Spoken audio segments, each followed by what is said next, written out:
गांव में बसा हुआ एक पुराना हवेली, जिसे स्थानीय लोग रात रानी कहते थे।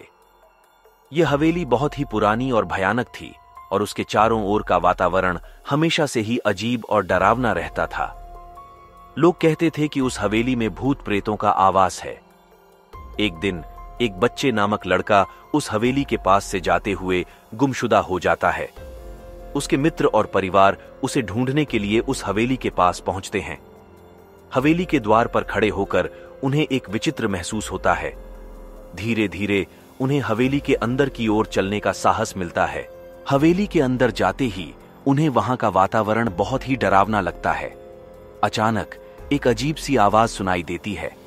वे हवेली के अंदर बिल्कुल अकेले होते हैं और उन्हें समझ नहीं आता कि क्या करें। धीरे धीरे उन्हें लगता है कि कोई उनका पीछा कर रहा है। वे एक कमरे में जाते हैं जहां वे एक पुरानी किताब पाते हैं।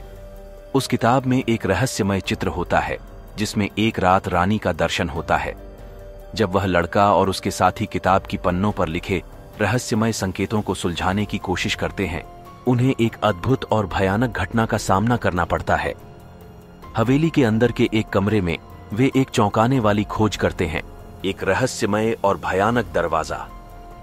वे दरवाजे को खोलते हैं और उन्हें देखकर वे हैरान और डरे हुए होते हैं। उन्हें एक अद्भुत स्थल का सामना होता है जहां रात रानी की शक्ति का आधार है। एक चमकीली आभा के अंधेरे में रात रानी का स्वरूप उनके सामने प्रकट होता है। वह एक रहस्यमय महिला होती है जिसकी शक्तियां अद्भुत और भयानक होती हैं। उसकी आंखों में अद्भुत चमक होती है और उसकी आवाज अद्भुत और भयानक होती है। रात रानी उन्हें अपनी शक्तियों के रहस्य को समझाती है और उन्हें अपने उद्देश्य के बारे में बताती है, लेकिन वह भी उनसे एक बड़ा काम मांगती है।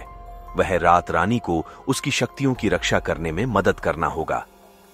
लड़का और उसके साथी यह सुनकर हैरान होते हैं, लेकिन वे तैयार होते हैं अपने नए और अद्भुत संदेश के लिए। वे जानते हैं कि यह एक बड़ी जिम्मेदारी है, लेकिन वे भी जानते हैं कि वह इसे संपन्न कर सकते हैं। क्या ये लड़का और उसके साथी रात रानी की मदद करके उसके उद्देश्य को पूरा कर पाएंगे, या क्या रात रानी के रहस्यमयी शक्तियों का सामना करने के लिए उनका साहस और धैर्य कामयाब होंगे?